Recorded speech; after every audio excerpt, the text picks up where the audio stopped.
Welcome to Life with Beth and Court, where we teach you how to live authentically and build your best life. one step at a time.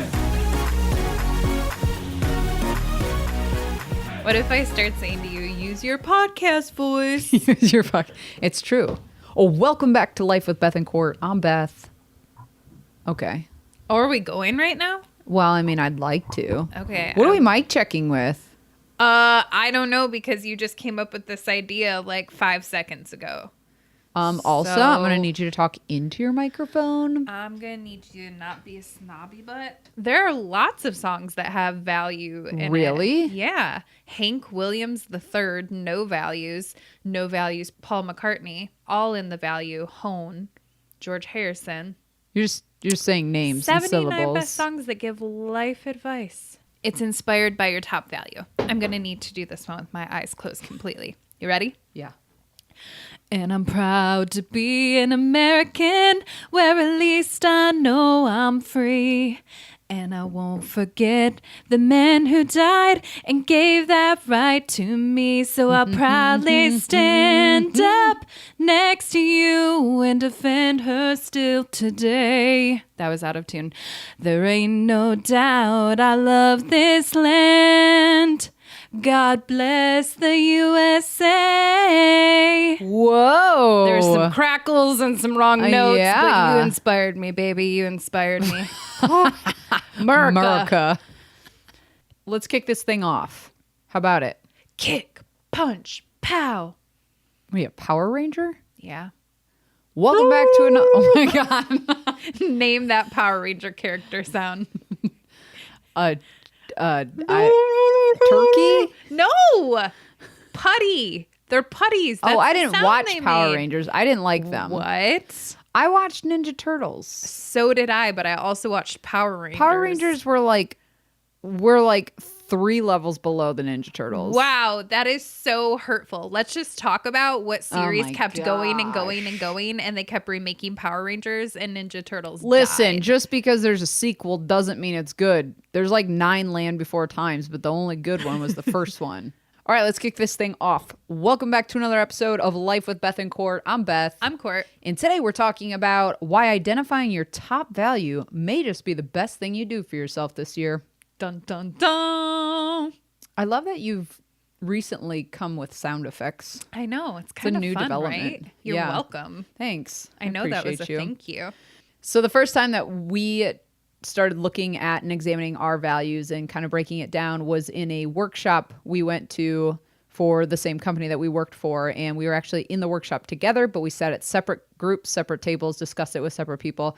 And in that workshop, what I loved about it was the facilitator had broken it down like a bracket, like a NCAA Sweet 16 bracket. And I think that made it easier for us to kind of narrow down what was important to us. And it was more fun. She Yeah, it was was a totally basketball fun. person, and as another basketball person, I was like, this is amazing. Yeah, so I think that one they had us narrow it down to 4 top values.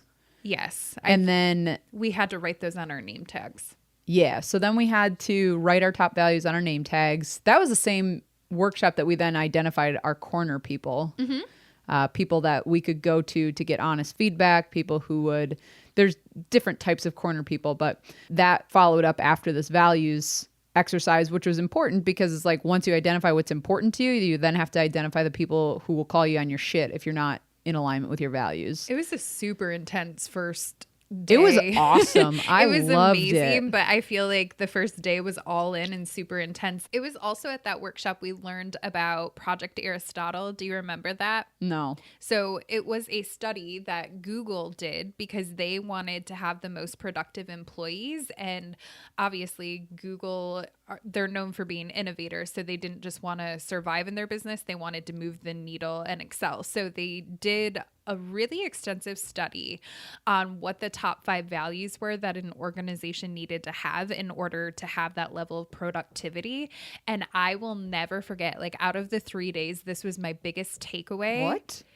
Yeah, I don't know where you were, but I'm going to tell you about it. All right. This is fascinating. You'll know once I say this word. The top value, like the number one thing a company had to have in order to retain employees and have high productivity was psychological safety. Oh, Do you was remember that now? from that? That's what that was. And they told Oh. us. So I encourage you to go look up Project Aristotle by Google. It is fascinating. And I believe it's very thorough research and very well done. So psychological safety, they found, was the number one value that they had to have within their organization to be who they wanted to be. And I just think, like, how powerful is that? Like, if you sit for a minute and you think about, in your relationship or at work or with your friendships, like, do you have psychological safety? And the reason this plays into what we're talking about, what you're talking about, the workshop, how we had to get really close with these people and it was really intense. They said, if you don't have psychological safety, you have nothing. So then they put a grid up on the screen and it was like, what are your religious beliefs? What's your sexual orientation? Like, did you grow up poor? Did you have money? So you're laying out like these really intense questions and conversations. And then we each had 2 minutes to go around and share as many of the squares as we wanted that we felt comfortable with, or as few. But the point was, after we did that, we had psychological safety with each other because all of our skeletons were out of the closet, and then we could focus on working because we weren't worrying like, oh, what are they going to think if I say this, or are they going to judge me? And so that was a really intense exercise, but it just went to show you, when you place psychological safety as a high value, that you can function better. So that was my biggest takeaway when it comes to like values from that workshop. Well, it was my biggest takeaway too. I just didn't realize that it came from a study. I think I blacked out that part. You just forgot about it. No, I like the psychological safety. That takeaway was huge for me. And we came back to our organization and implemented their cone of safety, is what we used to say, is that when we were in the class, it was cone of safety, so that you had that psychological safety while you were there. Right. And so in our organization to this day, we still, like, if there's something that we need to vent or get solutions from a colleague, we'll say cone of safety. And that just means like, all right, you're good. Like whatever happens in this room stays here. So the second person that ended up bringing up this values bracket, so to speak, this values exercise, was Brene Brown in her book, Dare to Lead. And she talks about, when you're talking about Google having done this study and that psychological safety is the number one value that they had to instill, she talks about how innovative companies of all people have to have the psychological safety to fail and it not be shameful. Sure. Because when you're creating something that's never been created, of course you're going to fail. It's never been done before. And I think that was something that, taking that, we're talking about obviously with Google, it would be tech and all of that. But, Counselor Dan has said this to us before. Well, have you ever done this before? And we'd say no. And he'd say, then why would you ever expect you to do it perfectly? And you're like, wow, you make so much sense. He shut down my perfectionist real quick with that one. And my perfectionist was like, because you should know how to do it. And he's like, you've literally never done it. And I'm like, I should know how. And he's like, do you hear what you're saying right now? But so to speak to your point, I think about what would happen if there wasn't psychological safety. So say you have to work on this big project with your team and you're all in the same room and you feel like, I have this really good idea, but I don't know what environment and what culture I'm in right now. So to take that a step further, I think about what would happen. Say you're in a room with your colleagues and you guys are brainstorming and you're trying to come up with like a campaign or something, a capital campaign, and you have these ideas and you're not really sure. You're like, I think it's a good idea, but it might be kind of stupid. Like, I don't know. The odds of you throwing it out there, whether you're unsure about it, if there is psychological safety, you have a really high chance, because you're like, even if I say something dumb or it's a dumb idea, I know I'm going to be met with kindness and compassion and grace, and I'm not going to be judged. Now think of the other side of that. If you don't feel that psychological safety with those people, you're not going to say a damn thing, because you're like, I already don't know what they think about me, how they feel. I one time saw so-and-so share an idea and they got jumped on. So I'm not going to put myself into that fire, because again, if you don't feel psychologically safe, you're going to shut down and retreat or not share those things. Well, the interesting thing though is that anybody who is a veteran of their work, whether that's in the creative services, marketing, strategy, anything like that, that 75% of the ideas that you come up with, that the collective group comes up with, are going to be shitty. Like they just are. And that's why you have to have that environment where you're like, I've got friends who will say, just come on, let's just spitball. Keep going, keep going, keep going. Like, let's get all the bad ideas out. And so that means every idea you have, throw it out. There's no disclaimers of, now this might be a dumb idea and like tiptoeing around it. It's just this idea, this idea, this idea. And 1 out of every 5, you may all agree and be like, oh, nope, that's actually, let's put that on a list to examine that a little bit further. So we kind of did this exercise. We did it once in the class we took together.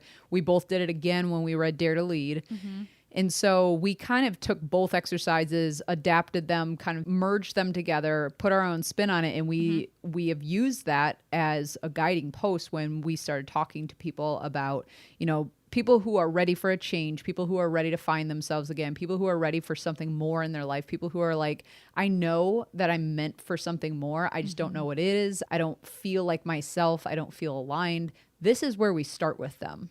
Another time we use this, that's a really good point. Another time we use it is when you're not sure about your beliefs or values. So one of the major breakthroughs that you and I had, one of the times that I did it, I was like, remember when respect was really high on mine? Yeah. It was always in the top 4. But then when I really challenged it, like, because I've done this multiple times, I do it like every 3 months. When I really challenged it against some of the other ones that I felt strongly about, I was like, well, why is respect important to me? And I couldn't answer it. I couldn't figure out why that was so important to me. And then when I sat with it, I was like, oh, that's because that's what I was taught as a kid. Mm-hmm. Like I was taught that there's a high value on respect. Not only do we encourage it if you're in that place of looking for more or you feel stuck or whatever, it's really good to just do as like a baseline as an adult to say, are these my values? Do I really believe these? Or am I operating out of values that were instilled in me by my caregivers growing up? Which, to be fair, there are some people that because they were instilled, they grow up and they truly believe in those beliefs themselves, those values themselves. What I think was impactful when we first did it was also understanding where your motives come from when you behave a certain way or when certain things irritate you. We've talked about this one before with, it's not one of your top values, but you place a high value on time. Yes, I was hoping that's what we were going to talk about. Like you place a really high value on time, and for you, it drives you absolutely crazy when we're late for anything. Like even like it's a friend date and it's like meet around 1 o'clock at the head of this trail and we'll go for a hike. And she's like, come on. And I'm like, it's 12:30 and it's 10 minutes away. And she's like, we're going to be late and I don't want them waiting on us. To be fair, my darling, 9 times out of 10, we are late because you don't put value on time. 9 times out of 10 is a high statistic. I challenge that. For you, it's 9 times out of 10. I challenge that. I may be coming in a hurry, but I challenge that coming in hot. Late. But I challenge that we're 9 times out of 10 we're actually now late. I'm going to be tracking this moving forward. There's going to be data. There's going to be statistics. I hope you do to clear my name. But the point of this is, so we're joking about it, but we have had some like intense conversations because inspiring conversations. It would make me so freaking irritated that I'm like, why the hell can't we just get out the door on time when we've known about this for 2 days? So because I place a high value on time, it wasn't necessarily that I was frustrated with Beth Ann. It was I was frustrated that she wasn't respecting the value of time. So that kind of busts open this whole world of like when you're having inspiring conversations with a colleague, your significant other or friend, it's like, whoa, am I really upset with them or what's actually happening? And if you dig a little deeper, we found this out when we did our bracket side by side. So we did our value bracket side by side. And yours was all like security, stability, money. And mine was like freedom, adventure, wild. And so we looked at them side by side and we were like, oh, so we don't annoy the crap out of each other. You place your value on security and finances. So when I'm like, let's go spend money and have an adventure, it literally gives you anxiety because those are your values. And when you are the way you are, I'm like, why are you such a fun suck? Like, okay, to give some context here, because I have to say that my top values are freedom and love. So it's not that I don't value freedom, but when we looked at our brackets side by side, like how we got to where we did. So basically, and we'll give you the PDF download so that you guys can do this as well. It's a document we made for ourselves. And we found it very helpful for other people as well. So we'll link it here with the podcast and you can go ahead and grab that, download it and do it yourself.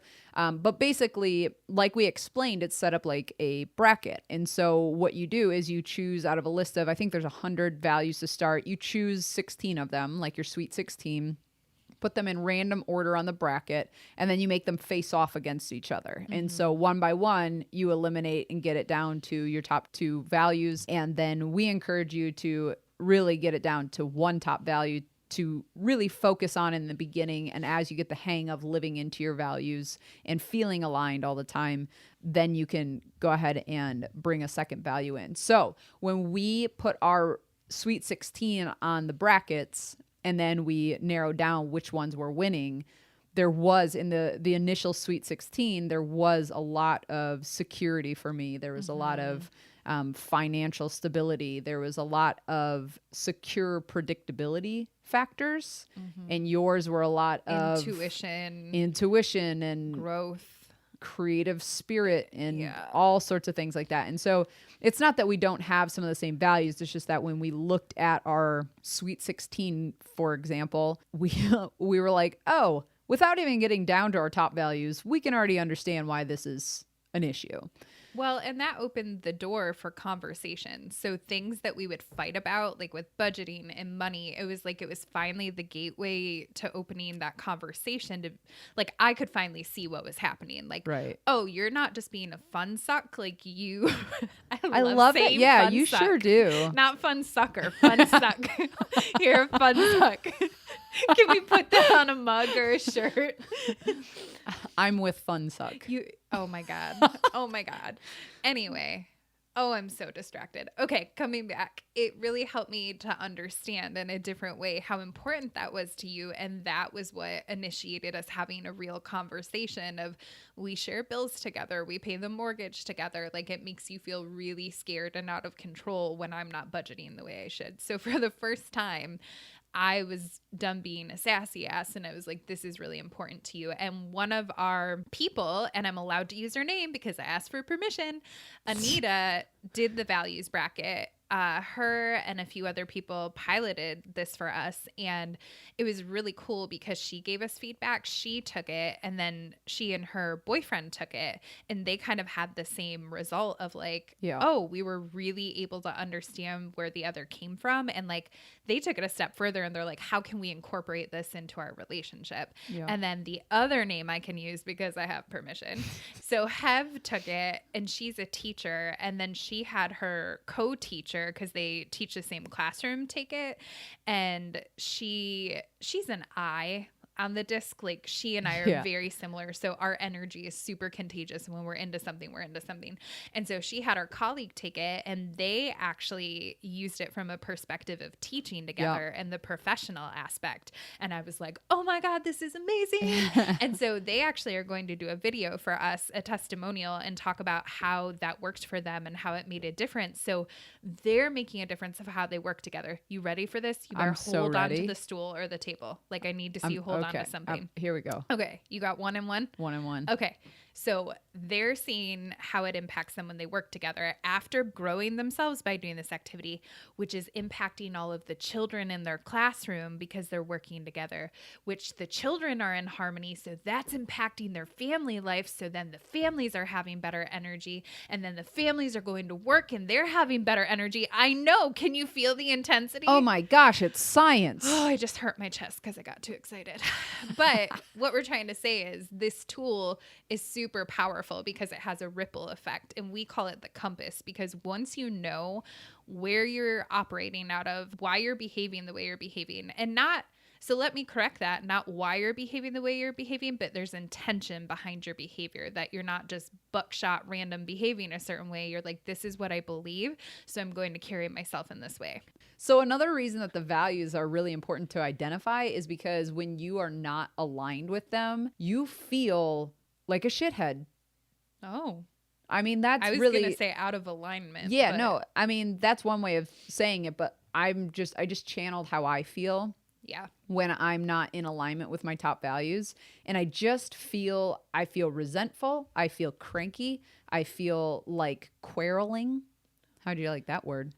Quarreling? I think it's quarreling. It's quarreling. No, it's definitely You're quarreling. thinking of quail from the circle maker. No. Quarrel. Quarrel is Quarrel.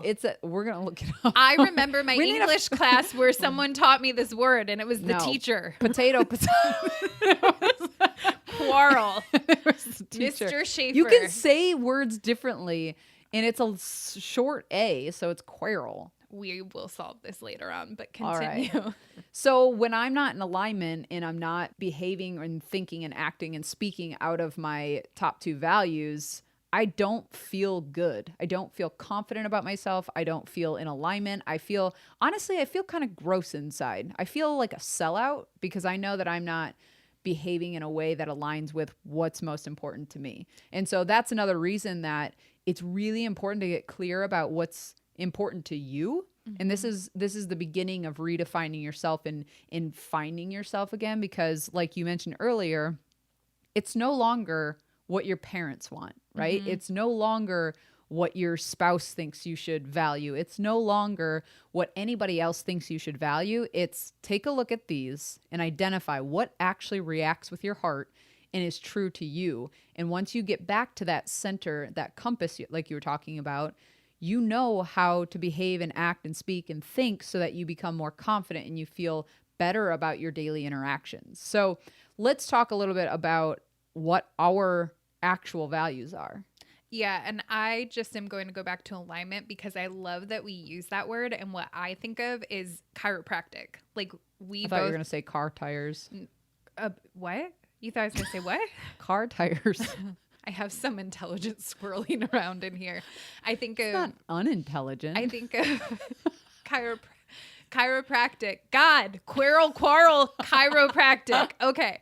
I think of that because anyone who gets adjusted, like we both know when we're not in alignment, like I feel uncomfortable and I feel That's like true. something's not right Yeah. and something's out of place and I don't and like. sometimes it can cause a real big headache. Yeah, I mean, that's the analogy I use. So I just wanted to say I love that we use alignment because that's what I think of when I'm out of alignment physically. How do I feel? So why would I want to be out of alignment?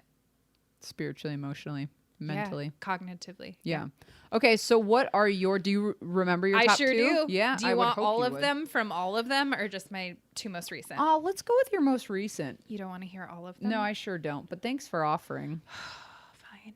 Right now, well, I should take it because it's January, right? So I'm due to take it again. But the last time I took it, my top two are growth and courage. Growth and courage. And courage has been there for a while. It's made it a couple different rounds. That's how I know I'm due to take it again because I know when I've worn out the value, if that makes sense. So it doesn't. Say more. Well, so for me, I've noticed when I take the values bracket, whatever my top two are, I focus on being really intentional with those. So remember when courage became mine and like for a week straight, It was exhausting. It was exciting is what she meant to say.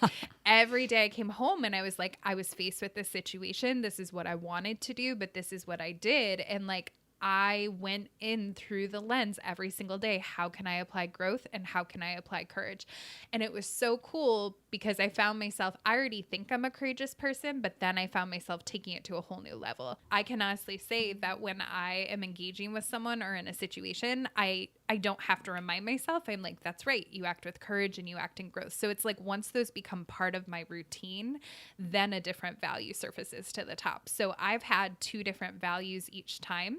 There's usually the same 6 that stay around the top, 6 or 7, but that's how it works for me. Like I know for some it's tried and true and they take it and it's the same every time. But when one of my top values is growth, that's how it works for me. It's kind of like, okay, these are part of my normal routine now. What are the next 2 that I need to focus on? And I actually really appreciate that's how it works for me because I feel like I'm leaning into the growth and becoming a more well-rounded person as far as values go. And I think I'm the opposite of you on that one. And I am pretty tried and true with the ones that my top values are freedom and love. And so America.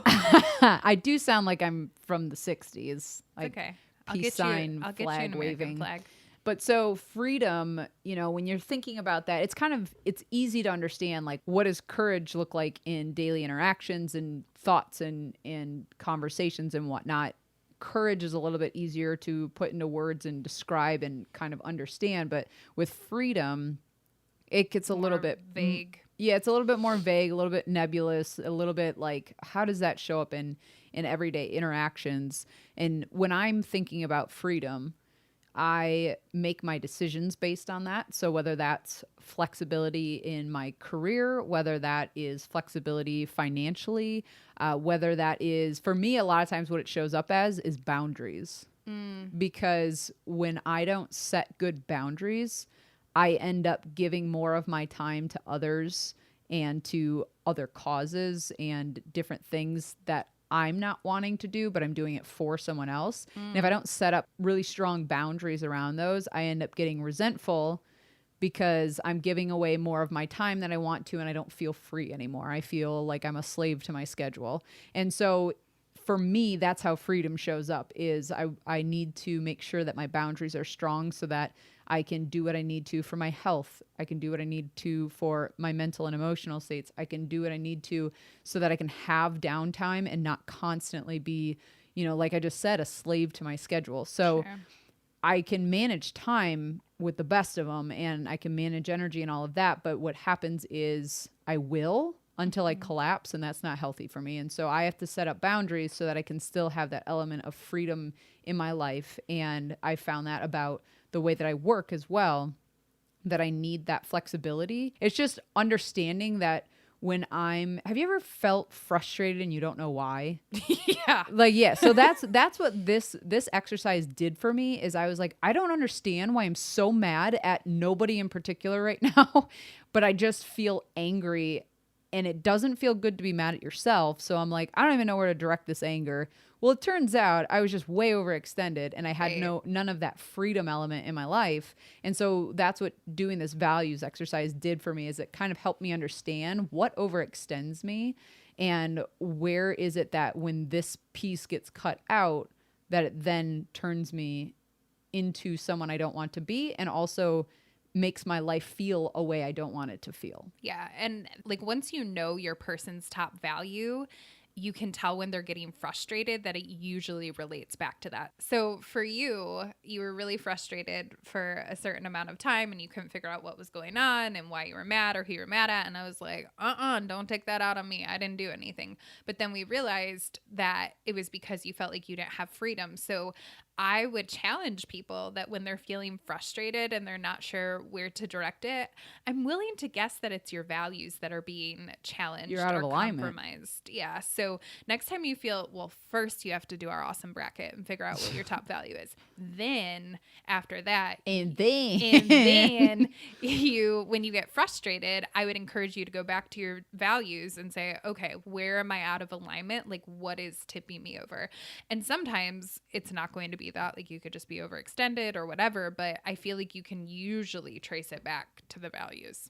So we hope that this has been helpful for you today. We have found the values bracket to be extremely, extremely helpful as we start to help others pursue the life that they want to be living and to build their best life, as we like to say in our tagline. So if this is something that you're interested in doing, we would encourage you to download the PDF today. We're giving it to you for free. Head over to our show notes. We'll also link it in our social threads and drop us a comment or a direct message on our social media platforms, Facebook or Instagram. And we would love to know what your top value is once you've done the values bracket. So as always, take what was helpful from today, leave the rest. We're glad you took us with you this Saturday morning. And until next time, keep building your best life. Bye, guys.